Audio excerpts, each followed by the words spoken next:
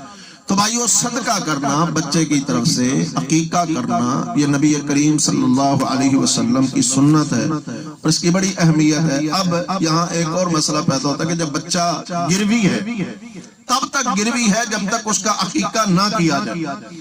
تو اہل علم نے اس سے یہ بھی نکالا ہے کہ اگر کسی کا بچپن میں عقیقہ نہیں ہوا ہے وہ بڑا ہو کر اپنا عقیقہ خود بھی کر سکتا ہے، کیونکہ بھائی گروی سے چیز تو وصول کرنی ہے نا.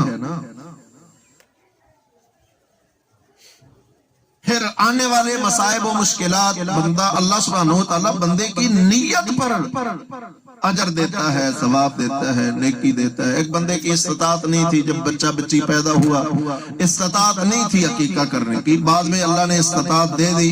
اس معاملے سے پیچھے نہیں رہنا چاہیے تاکہ میرا بچہ کئی بیماریوں، مصائب، مشکلات اور تکالیف سے محفوظ ہو جائے. یوں تو یوں سمجھ لیں کہ اپنے بچوں کو ایک بہترین قلعے کے اندر محفوظ کرنا ہے آپ نے، اور اس کا بہترین طریقہ کیا ہے؟ عقیقہ. اب بچوں اور بچیوں کو یہ اللہ سبحانہ و تعالیٰ نعمت عطا کرے تو ان کی قدر کریں، اور قدر کا بہترین حق کیا ہے کہ ان کی تربیت کریں، ان کو تعلیم کے زیور سے آراستہ کریں، ان کو اچھا اخلاق، بہترین کردار ان کا بنائیں، تاکہ آپ کا نام عزت و احترام سے لیا جائے۔ آپ نے دیکھا ہوگا نا کتنے لوگ ہیں، کوئی لڑکا حرکت بری کر رہا ہو، ہاں جی، تو لوگ نسل تک گالی دے دیتے ہیں، اس کی نسل ہی بھیڑی ہے، پتہ نہیں کس بدبخت نے اس کی تربیت کی ہے۔ حالانکہ باپ نہیں سکھاتا کہ یہ برے کام تم کرو، کوئی بھی باپ ایسا نہیں ہے جو اپنی اولاد کو کہے یہ برے کام کرو۔ تو معلوم ہوا بھائیو، اگر میں غلطی کروں گا تو اس کی گالی، اس کا اعتراض میرے والدین کی تربیت پر جائے گا، میری برادری، خاندان، میری نسل تک جائے گا۔ تو کیا آپ چاہتے ہیں کہ آپ کا بچہ بچی بری حرکت کرے اور لوگ آپ کو گالی دیں، آپ کو کوسیں، آپ کو برا بھلا کہیں؟ یقیناً کوئی بھی نہیں چاہتا۔ تو پھر اپنی اولاد کی اچھی تربیت کریں، انہیں بہترین اخلاق سکھائیں، اور تربیت بھائیو یہ نہیں ہے کہ یہ چیز پکڑنی کیسے ہے، یہ رکھنی کیسے ہے، یہ دینی کیسے ہے، یہ لینی کیسے ہے۔ یقیناً یہ تربیت کا حصہ ہے، یہ چیزیں تربیت کا حصہ ہیں، لیکن یہ مکمل تربیت نہیں ہے۔ خصوصاً آج کے ماحول میں اگر ہم دیکھیں، ہماری بچیاں بچے اخلاقیات چھوڑتے چلے جا رہے ہیں، بڑوں کا احترام ختم ہو گیا ہے، چھوٹوں سے شفقت محبت ختم ہو رہی ہے، دوسروں سے گفتگو کرنے کا انداز اور طریقہ سلیقہ بھول گئے ہیں، بد اخلاقی عام ہوتی چلی جا رہے۔ یقین کیجئے بعض جگہ پر چھوٹے چھوٹے بچے آگے سے ایسے منہ لگ جاتے ہیں جیسے کبھی ہم نے اپنے بچپن کے دور میں تصور بھی نہیں کیا۔ یہ کس چیز کا اثر ہے؟ گویا مجھے میرے والدین نے بڑوں سے گفتگو کرنے، بڑوں سے بات کرنے، بڑوں کے سامنے کھڑے ہونے کا طریقہ سلیقہ سکھایا، جبکہ میں اپنے بچوں کو نہیں سکھایا۔ پھر تعلیم دینا، اور تعلیم میں سب سے بنیادی چیز جس کی آج ہمارے نزدیک اہمیت ختم ہو گئی ہے نا، وہ بھائیو بنیادی چیز تعلیم میں، تربیت میں جس رب نے یہ نعمت عطا کی ہے نا، اس رب کا تعارف اسے کروائیں۔ وہ رب کون ہے؟ اس رب کی تعریف کیا ہے؟ وہ کن حیثیتوں، قوتوں، طاقتوں کا مالک؟ اپنے بچے کے ذہن میں پختہ کیجئے اس بات کو کہ بیٹا کوئی نگرانی کرنے والا نہ ہو، اللہ نگرانی کر رہا ہے۔ تجھے غلطی کرتے ہوئے کوئی نہ دیکھ رہا ہو تو بھی اللہ دیکھ رہا ہے، تیری بات کو کوئی نہ بھی سن رہا ہو تو تیرے دل میں اٹھنے والے وسوسوں سے تیرا رب واقف ہے۔ تاکہ یہ عقیدہ اس کے ذہن میں پختہ ہو تو اپنے رب کے سامنے کسی گناہ کرتے ہوئے حیا کرے، شرم کرے، گناہ سے اپنے آپ کو بچائے۔ آج ہمارے چھوٹے کیا، یقین کیجیے ہمارے بڑوں کو اللہ سبحانہ و تعالیٰ کا تعارف نہیں ہے۔ جس رب نے پیدا کیا ہے وہ رب کون ہے؟ اب اس کا نتیجہ کیا نکل رہا ہے کہ وہ جو صفات خصوصیات رب کے لیے تھیں وہ ہم نے ہر ایک کو دے کر رکھی۔ کیوں؟ کہ اگر ہمیں یقین ہوتا نا یہ رب کی صفت ہے تو رب کی صفت کا مالک کوئی اور نہیں ہو سکتا ہے، تو وہ صفت میں کسی اور میں ماننے کے لیے مر جاتا لیکن نہ مان۔ یہ عقیدہ ہے بھائیو، ہمارے پورے دین کی بنیاد اس عقیدے پر کھڑی ہے کہ اللہ سبحانہ و تعالیٰ ایک ہے۔ یہ تو ہم مانتے ہیں اللہ ذات میں اکیلا ہے، ذات میں والدین ہوتے ہیں، اللہ کے کوئی والدین برادری خاندان نہیں ہے، ذات میں اولاد ہوتی ہے، اللہ سبحانہ و تعالیٰ کی کوئی اولاد بیوی بچے نہیں ہے، یہ تو ہم مانتے ہیں۔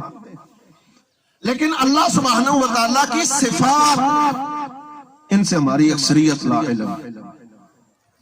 جہاں اللہ سبحانہ و تعالیٰ کی وحدانیت کا قائل ہونا ہے کہ اللہ اکیلا ہے، وہاں یہ بھی ماننا ضروری ہے کہ اللہ اپنی صفات میں اکیلا ہے۔ جو صفات اللہ کی ہے نا وہ کسی اور کی نہیں ہو سکتی۔ جو صفات جس طرح میرے رب کی ہیں وہ دنیا کے اندر کسی اور کی اس طرح نہیں ہو سکتی۔ اور تیسری چیز اللہ کے بارے میں کہ جب وہ ذات میں اکیلا ہے، صفات میں اس کا کوئی شریک نہیں ہے، تو پھر عبادت بھی ہر طرح کی اس اکیلے اللہ کے لیے۔ اب عبادت کیا ہے؟ ہر وہ کام جو کام اللہ سبحانہ و تعالیٰ کی رضا اور خوشنودی کا سبب بنتا ہے اور اس کو کرنے کا، اور ہر وہ کام جو اللہ کی رضا کا سبب ہے نا، اللہ نے اس کا حکم دے رکھا ہے۔ اب میں اور آپ اپنی مرضی سے کسی کام کو مقرر کر کے اللہ کی رضا اور خوشنودی نہیں پا سکتے۔ اللہ انہی کاموں سے راضی ہوتا ہے جن کاموں کو کرنے کا اللہ نے حکم دے رکھا ہے۔ جن کاموں سے اللہ نے بچنے کا حکم دے رکھا ہے، جب میں اس سے بچوں گا تو یہ بھی اللہ سبحانہ و تعالیٰ کی عبادت قرار پائے گا۔ تو اب یہ عقیدہ کہ اللہ سبحانہ و تعالیٰ عبادتوں میں بھی اکیلا ہے، لہٰذا عبادت بھی صرف ایک اللہ کے لیے، جو کام اللہ نے اپنے لیے کرنے کو کہا ہے وہ کسی اور کے لیے جائز نہیں ہوگا۔ یہ بنیادی چیز تھی جو آج ہم اپنے بچوں کو نہیں سکھا پا رہے ہیں۔ میں نے دیکھا، یقین کیجئے، عربوں میں وہ عقیدے پر کس قدر محنت کرتے ہیں۔ آج ہمارے لوگ تو یہاں بیٹھے انہیں کوستے رہتے ہیں نا، وہاں یہ ہے، وہاں وہ ہے، وہاں یہ ہے، لیکن حقیقت بات یہ ہے کہ انہوں نے عقیدے کی اہمیت کو سمجھا ہے اور اسے آگے منتقل کی ہے اپنی اولادوں۔ پہلی کلاس سکول کے نصاب میں، مدارس کو چھوڑ دیجئے، سکول کی پہلی کلاس کے نصاب میں عقیدے کی کتاب شامل ہو، اور ایم اے کرتا ہے کالج یونیورسٹی سے کوئی لڑکا، تو اس کے آخری کلاس تک عقیدہ پڑھایا جاتا ہے۔ جس بندے کو 15 16 18 20 سال عقیدہ ہی پڑھایا گیا ہو، کیا وہ عقیدے میں خطا کرے گا؟ بھی نہیں۔ اور ہمارے ہاں عقیدے کا تصور بھی نہیں ہے، عقیدہ ہوتی کیا چیز ہے۔ پھر اپنے نبی کریم صلی اللہ علیہ وسلم، اللہ سبحانہ و تعالیٰ کے بعد سب سے بڑا ہم پر حق کن کا ہے؟ رسول اللہ صلی اللہ علیہ وسلم۔ النبی اولا بالمؤمنین من انفسہم۔ اللہ سبحانہ و تعالیٰ نے یہ مجھے اور آپ کو نصیحت فرمائی ہے کہ نبی صلی اللہ علیہ وسلم تم پر تمہاری جانوں سے بھی زیادہ حق رکھتے ہیں۔ مجھ پر میری جان کا، میرے جسم کا اتنا حق نہیں ہے، میرے والدین کا میرے ذمہ اتنا بڑا حق نہیں ہے جتنا اللہ نے میرے ذمہ رسول اللہ صلی اللہ علیہ وسلم کا حق ڈالا ہے۔ نبی کا حق سب سے بڑھ کر اللہ سبحانہ و تعالیٰ کی مخلوق پر۔ اب نبی کریم صلی اللہ علیہ وسلم کا یہ حق کہ آپ سے محبت کی جائے، آپ صلی اللہ علیہ وسلم، اب ظاہر بات ہے محبت کسی سے تب ہوتی ہے جب آپ اس کے بارے میں جانتے ہیں وہ کون ہے، ہاں جی کتنی شان والا ہے، کتنے مقام مرتبے والا ہے، ہاں جی کیا کرنا چاہتا ہے، کیا کر سکتا ہے، کہاں تک جا سکتا ہے۔ یہ ساری چیزیں محبت کو پیدا کرتی ہے دلوں کے اندر۔ فلاں کا مقام بہت ہے، فلاں کا مرتبہ بہت ہے، اور میں اور آپ یہ تو مانتے ہیں کہ اللہ سبحانہ و تعالیٰ کی ساری کائنات میں سب سے بڑا مقام و مرتبہ کس کا ہے؟ نبی کریم صلی اللہ علیہ وسلم۔ مجھ پر میرے ذمہ حق کس کا سب سے زیادہ ہے؟ نبی کریم صلی اللہ علیہ وسلم کا۔ تو اپنے بچوں کو نبی کریم صلی اللہ علیہ وسلم سے متعارف کروانا، اپنے نبی کی سیرت سکھانا، اپنے نبی کی تعلیمات منتقل کرنا اپنے بچوں میں، بھائیو یہ بھی ہماری ہی ذمہ داری ہے۔ اور یہ اللہ اور اس کے رسول صلی اللہ علیہ وسلم کا تعارف، اللہ رسول کی پہچان، اللہ رسول کی اہمیت کا احساس اپنے بچوں کو دلانا، یہ اصل میں آخرت کی نجات کا ذریعہ ہے۔ اور اللہ سبحانہ و تعالیٰ نے مجھے اور آپ کو کیا حکم دیا ہے؟ قُوا أَنفُسَكُمْ وَأَهْلِيكُمْ نَارًا، بچاؤ اپنے آپ کو اور اپنے اہل و عیال کو جہنم کی آگ سے۔ اللہ نے صرف مجھے جہنم کی آگ سے بچنے کو تاکید نہیں کی، میری اولاد کو بھی جہنم سے بچانے کی ذمہ داری اللہ نے مجھ پر ڈالی ہے جب تک وہ بالغ نہیں ہو جاتا۔ بالغ نہیں ہوتا ہے، بچہ ہے، اس کی ذمہ داری مجھ پر ہے۔ اور پھر بلوغت سے پہلے جو بچہ گناہ کرتا ہے نا، اس کا اثر والدین تک جاتا ہے۔ اسی طرح بلوغت سے پہلے جو بچہ نیکی کی راہ پر چلتا ہے نا، اس کا اجر و ثواب والدین کو منتقل ہوتا ہے، کیونکہ اس پر تو نیکی گناہ ہے نہیں ہے۔ تو اب اس کا نیکی گناہ کس کس کھاتے میں جائے گا؟ والدین کے کھاتے میں۔ تو بھائیو، اپنے بچوں کو اپنے لیے بہترین ذخیرہ بناؤ، اجر و ثواب کے ذخیرہ، نیکی میں اضافے کا ذخیرہ، یعنی اللہ سبحانہ و تعالیٰ کی رضا اور خوشنودی پانے کا ذخیرہ۔ اور یقین کیجئے یہی اصل اعلیٰ مقصد ہے نبی کریم صلی اللہ علیہ وسلم نے جو ہمیں تعلیمات دی۔ لیکن افسوس اور دکھ کی بات تو یہ ہے کہ آج ہم، حالانکہ ہمارے لیے سب سے زیادہ محبت اللہ کی اور اس کے بعد کس کی؟ نبی کریم صلی اللہ علیہ وسلم کی ہونی چاہیے۔ اور اللہ سبحانہ، نبی کریم صلی اللہ علیہ وسلم نے بھی، ویسے دعویٰ تو ہم میں سے ہر بندے کا ہے کہ ہم اللہ سے محبت کرتے ہیں، اللہ کے نبی سے محبت کرتے ہیں۔ میں بھی کہتا ہوں مجھے اللہ کے نبی سے محبت ہے، لیکن یہ محبت بھائیو دعووں سے ثابت نہیں ہوتی، یہ محبت عمل سے ثابت ہوتی ہے۔ یہ محبت عمل سے ثابت ہوتی ہے کہ مجھے واقعتاً اللہ کے نبی سے محبت ہے، اور یہ ایمان کا حصہ ہے۔ جیسے نبی صلی اللہ علیہ وسلم سے محبت نہیں ہے نا، یقین کیجئے وہ ایمان سے خالی، وہ بندہ ایمان سے خالی ہے جس کے دل میں اللہ کے نبی کی محبت نہیں ہے صلی اللہ علیہ وسلم۔ یہ تو بس ہمارے ہاں ضد بازیاں چل گئی ہیں، فرقہ بندیوں پر تشدد چل گیا ہے، اس لیے ہم کہہ دیتے فلاں بس صرف دعویٰ کرتے ہو۔ نہیں بھائیو، کسی پر انگلی اٹھانے سے پہلے میں اپنے دل میں دیکھوں میرے دل میں اللہ کے نبی کی محبت کتنی ہے۔ دوسرے کو گستاخ قرار دینے سے پہلے میں خود دیکھوں مجھ سے اللہ کے نبی کی نافرمانی کی صورت میں گستاخیاں تو نہیں ہو رہی، کیونکہ دوسروں پر فتویٰ لگا دینا آسان ہے لیکن عمل کرنا ذرا مشکل ہوتا ہے۔ میں عمل سے ثابت کروں کہ واقعتاً میں کبھی اللہ کے نبی کی گستاخی والا کام نہیں کرتا۔ کیا مطلب ہے گستاخی کا؟ جن کاموں سے اللہ کے نبی نے روکا اگر میں ان کا ارتکاب کروں تو یہ گستاخی ہے کہ نہیں ہے؟ آپ کا باپ آپ کو کوئی بات کہتا ہے، آپ وہ نہیں مانتے تو باپ کیا کہتا ہے؟ یہ بڑا بدتمیز ہو گیا، یہ تو گستاخ ہو گیا، یہ میری بات نہیں مانتا ہے۔ تو گستاخی کیا ہے؟ باپ کی بات نہ ماننا۔ تو رسول اللہ صلی اللہ علیہ وسلم کی گستاخی کیا ہے؟ رسول اللہ کی بات نہ ماننا۔ تو محبت کا تقاضا بھی یہ ہے کہ نبی صلی اللہ علیہ وسلم کی بات مانی جائے۔ میں اس مثال دیا کرتا ہوں، زیادہ وقت نہیں لیتا آپ کا، انشاءاللہ چند منٹ میں اپنی بات ختم کرتا ہوں۔ آپ سفر کر کے آئے، پیدل دور سے چل کے آئے، گرمیوں کا موسم تھا، شدید گرمی تھی، پسینے سے شرابور ہو کر گھر میں پہنچے۔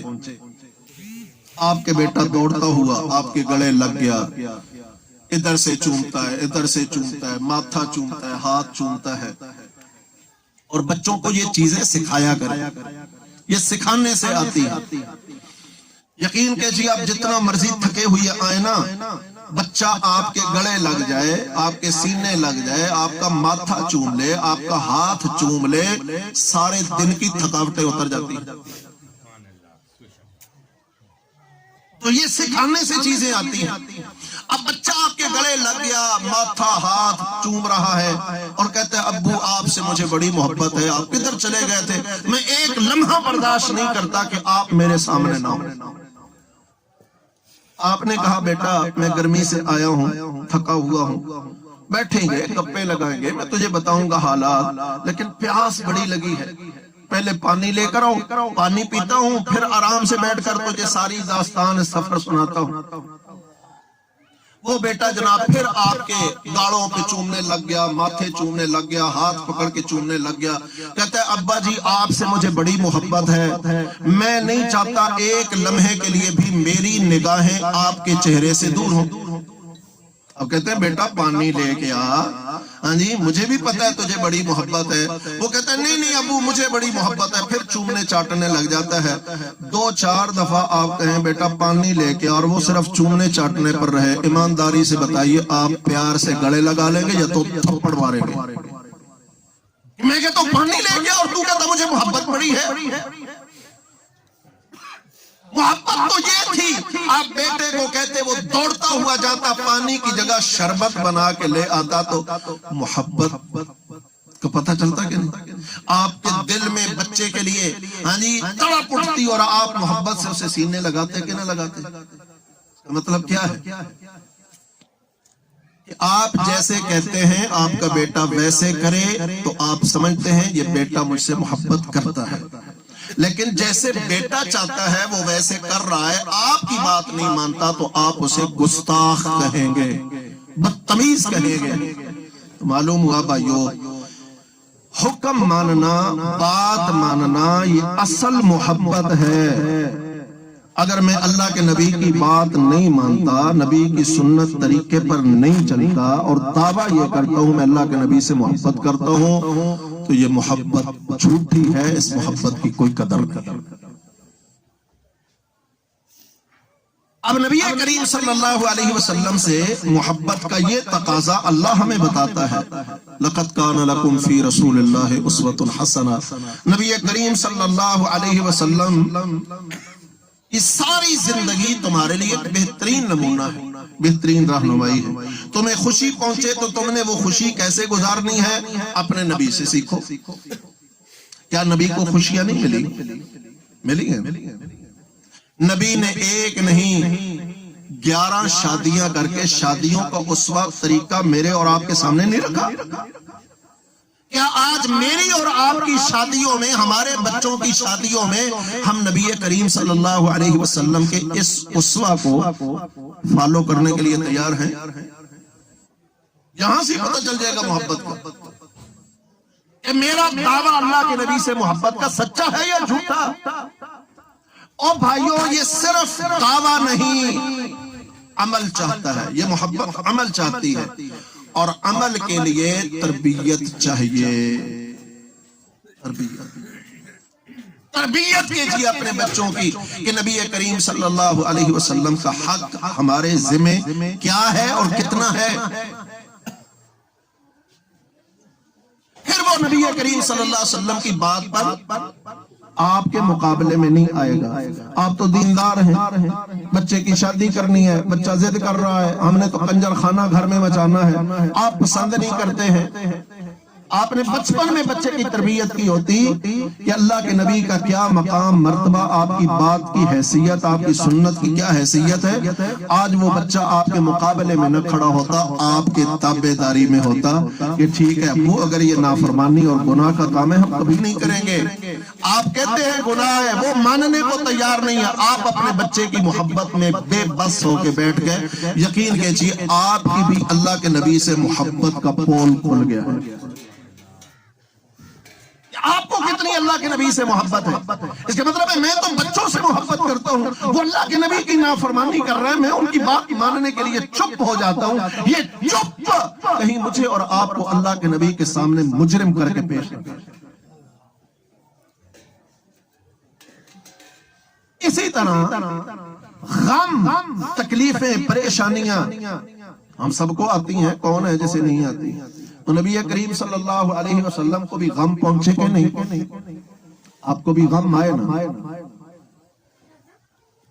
آپ کی محبوب ترین بیوی فوت ہوئی، جسے اللہ کے نبی سے ساری زندگی محبت رہی ہے. اما عائشہ رضی اللہ عنہا فرماتی ہیں مجھے نبی کی کسی زندہ بیوی پر رشک نہیں آیا، کیونکہ زندہ جتنی بھی تھی نا ان سب میں اللہ کے نبی کس سے محبت کرتے تھے؟ اما عائشہ رضی اللہ عنہا سے. فرماتی ہے مجھے رشک آیا تو خدیجہ پر جو فوت شدہ ہے کہ کاش میں خدیجہ کی جگہ پر ہوتی، کیونکہ اللہ کے نبی جب کبھی پریشان ہوتے، غمگین ہوتے، کیسے واہ خدیجہ کیسی عورت تھی. جب آپ کو خوشی پہنچتی آپ خدیجہ کو یاد کرتے، کسی اور کو نہیں. اللہ کے نبی کہتے جاؤ پہلے یہ خدیجہ کی سہیلیوں کو دے آؤ، یہ پہلے خدیجہ کے رشتہ داروں کو دے کے.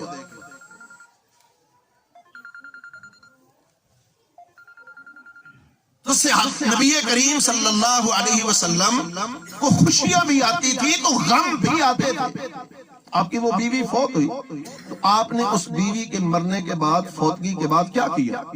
کیا ہمارے لیے اسوہ حسنہ نہیں ہے؟ ہم جو آج فوت شدہ کے بعد کتنے رسومات کر رہے ہوتے ہیں، کیا ہمارے لیے اللہ کے نبی کی سنت کافی نہیں تھی؟ اس کا مطلب ہے اگر میں باقی رسومات کر رہا ہوں تو اس کا مطلب میں نے اللہ کے نبی کی سنت کو کافی نہیں سمجھا ہے. جبکہ حقیقت تو یہ ہے کہ اللہ سبحانہ و تعالیٰ تو فرماتے ہیں تمہارے لیے تمہارے نبی کی سنت ہی کافی. اگر میں اسے کافی نہیں سمجھ رہا تو پھر کیسا میں مومن، کیسا نبی سے محبت کا دعوے دار؟ میں تفصیل میں نہیں جاتا، اشارہ کر رہا ہوں.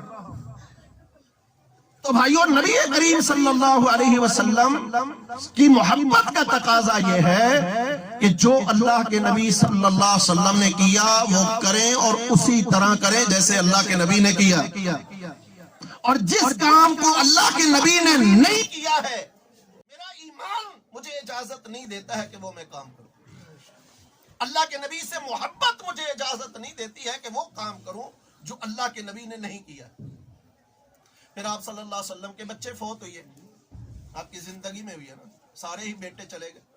بیٹیاں آپ کی زندگی میں گئی ہیں، بچے تو چلو بچپن میں چلے گئے نا. آپ کی بیٹیاں آپ کی زندگی میں فوت ہوئی ہیں، 2 بیٹیاں.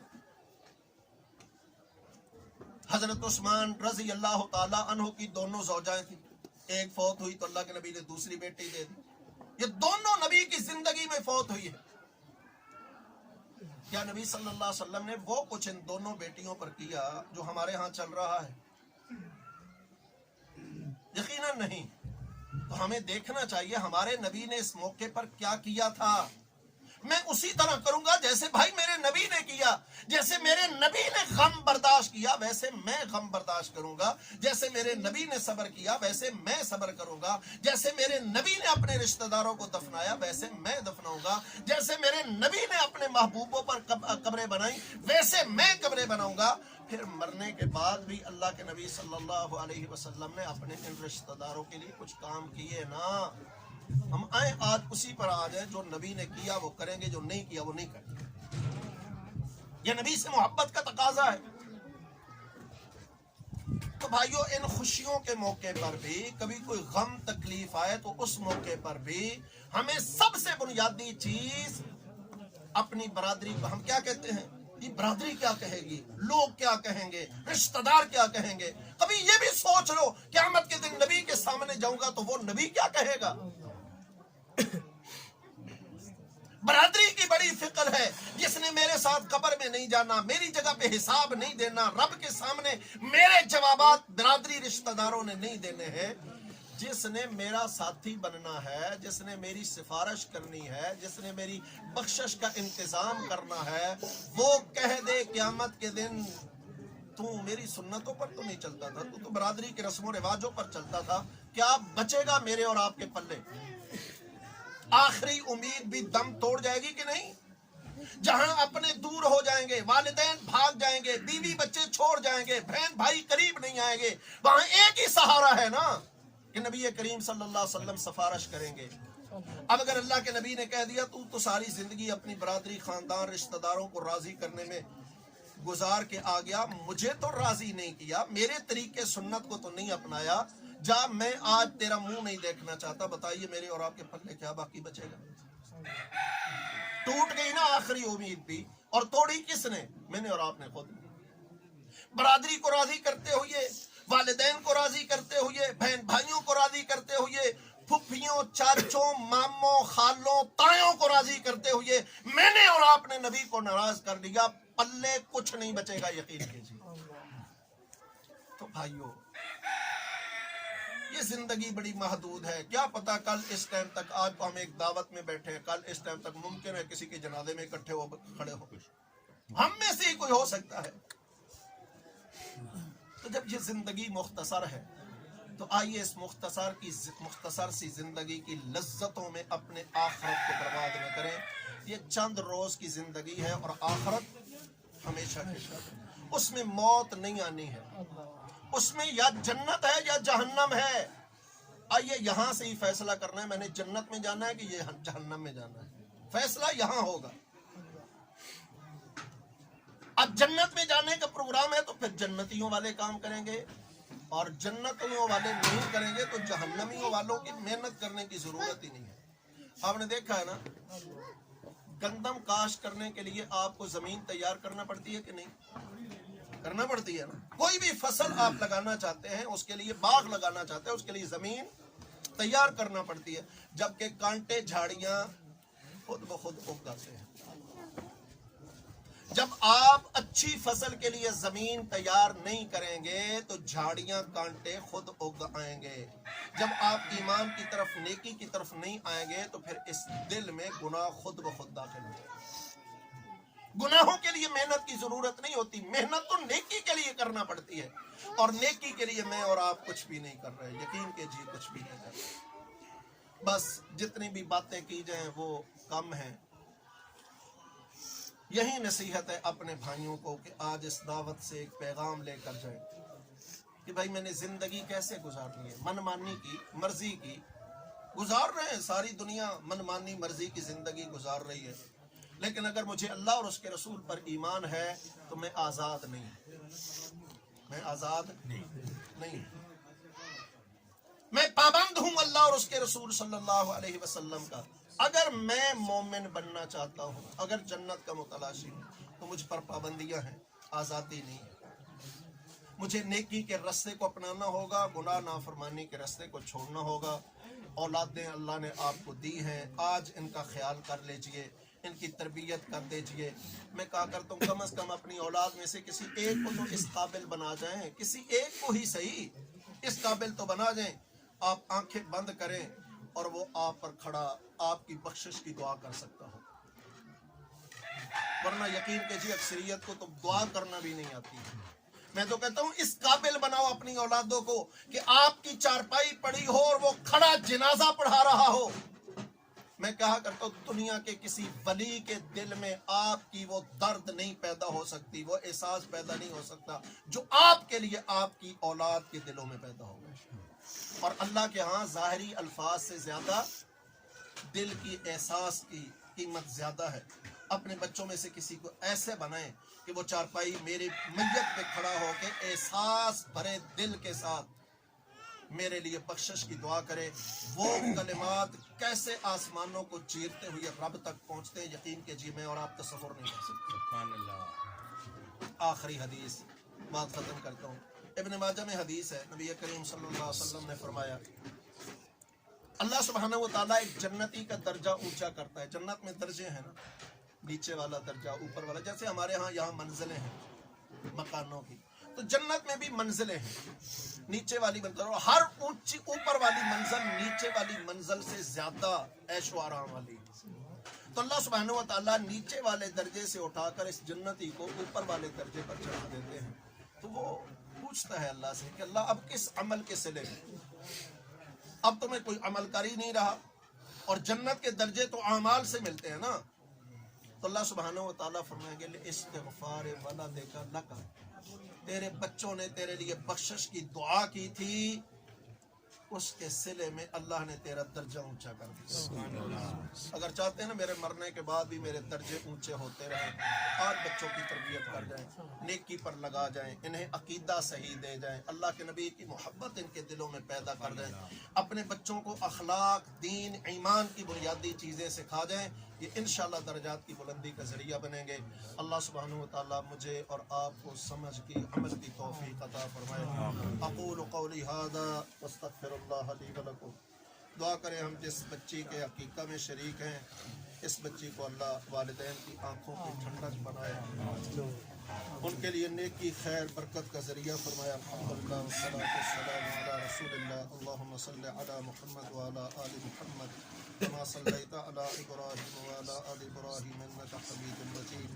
اللهم بارك على محمد وعلى آل محمد كما باركت على إبراهيم وعلى آل إبراهيم إنك حميد مجيد ربنا آتنا في الدنيا حسنة وفي الآخرة حسنة وقنا عذاب النار ربنا ظلمنا أنفسنا وإن لم تغفر لنا وترحمنا لنكونن من الخاسرين اللهم اغفر لخطايانا وكفر عنا سيئاتنا وأدخلنا مع الأبرار اللهم إنا نستغفرك ونتوب إليك اللهم إنا نستغفرك ونتوب إليك ربنا هب لنا من أزواجنا وذرياتنا قرة أعين واجعلنا للمتقين إماما یا اللہ ہم تجھ سے اپنے لیے اپنی اولادوں کے لیے نیکی اور خیر مانگتے ہیں یا اللہ ہم پر بھی ہماری اولادوں پر بھی اپنی خاص رحمت نازل فرما اللہ تیرے حقوق کو بھی ادا کرنے کی توفیق عطا فرما اور اپنی اولادوں کے حقوق کو بھی ادا کرنے کی توفیق عطا فرما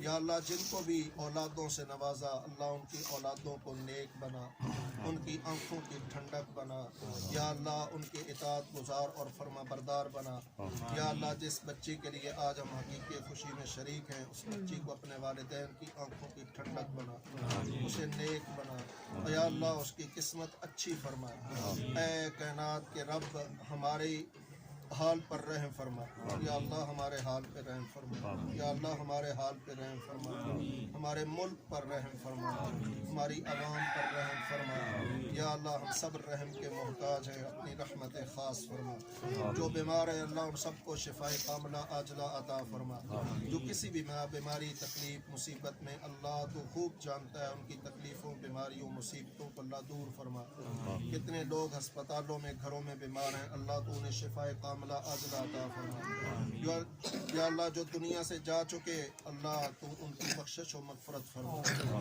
ان کی قبروں کو نور سے بھر دے یا اللہ ان کی قبروں کو وسعت عطا فرما دے یا اللہ ان کی آخرت کا انجام اچھا فرما دے یا اللہ ان کی اگلی منزل میں اللہ ان کے لیے آسانیاں پیدا فرما دے جتنے بھی فوت ہو گئے اللہ خصوصاً ہمارے والدین پر خاص رحمتیں فرما یا اللہ ان کی قبروں کو منور فرما ان کے درجات کو بلند فرما ان کی غلطیوں کو خطائیوں سے درگزر فرما اے ہمارے رب ہمارے حال پر رحم فرما اے ہمارے رب ہمارے حال پر رحم فرما اے ہمارے رب ہمارے حال پر رحم فرما یا اللہ ہمارے دلوں میں اپنے نبی کی سچی محبت پیدا فرما زندگی اللہ ایمان والی دین والی عطا فرما جب بھی موت دے ایمان کی حالت میں اللہ اس حالت میں موت عطا فرما کہ تیرے سامنے کھڑے ہوں تو تو ہمیں بخشش عطا فرما دے تیرے نبی کے سامنے کھڑے ہوں تو یا اللہ اس کی نبی ہمارے نبی کی سفارش کا ہمیں مستحق بنا دے ربنا آتنا فی الدنیا حسنۃ وفی الآخرۃ حسنۃ وقنا عذاب النار ربنا تقبل منا انك انت السميع العليم وتب علينا انك انت التواب الرحيم وصلى الله على نبيك محمد وعلى آله وصحبه أجمعين برحمتك يا أرحم الراحمين